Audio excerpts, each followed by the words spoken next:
Bonjour Thierry Marx, merci d'être avec Bonjour. avec nous ce matin. Vous êtes chef étoilé, vous aviez déjà lancé vous un appel à l'aide pour les restaurateurs les plus fragiles, aviez-vous précisé. Est-ce que vous vous joignez à cet appel-là, à l'appel que l'on vient d'entendre de ce restaurateur qui a obtenu une indemnisation de la part de son assureur qui la lui refusé? Bah oui, oui, j'adhère bien sûr et quand on signe des contrats d'assurance, on signe un contrat de confiance aussi et on s'attend à être secouru quand le moment est venu.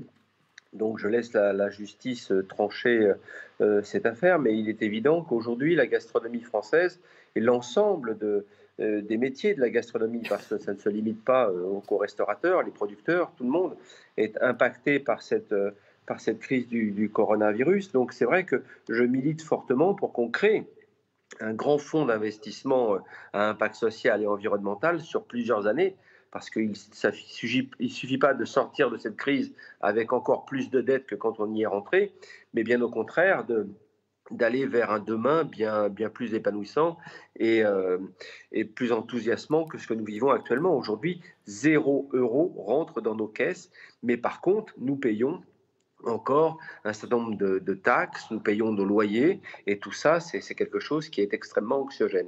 Ce qui vous fait peur, c'est que les plus fragiles soient sacrifiés?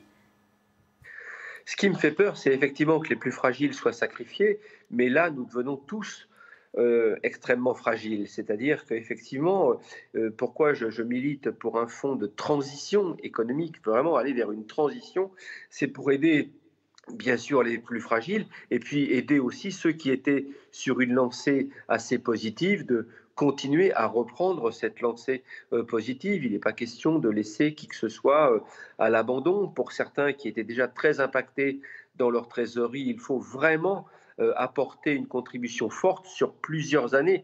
La sortie de ces 3 ou 4 mois d'arrêt de fonctionnement de nos établissements alourdissent très durement nos économies. Et là, on ne sait pas pour certains comment on va pouvoir réouvrir les établissements. Et que certains établissements risquent fortement de ne pas pouvoir réouvrir. On voit, pendant que vous parlez des images et de la façon dont les restaurateurs se sont adaptés aussi, à cette crise sans effectivement, pouvoir accueillir leurs clients, mais en imaginant une nouvelle façon, de continuer, leur activité. Vous évoquiez le contrat de confiance avec les assurances, mais aujourd'hui, la clause catastrophe sanitaire, elle n'existe pas dans vos contrats d'assurance. Il va falloir qu'on l'écrive désormais? Oui, je crois que le chef de l'État a parlé de guerre. Donc moi, je pense qu'il faut participer à l'effort de guerre.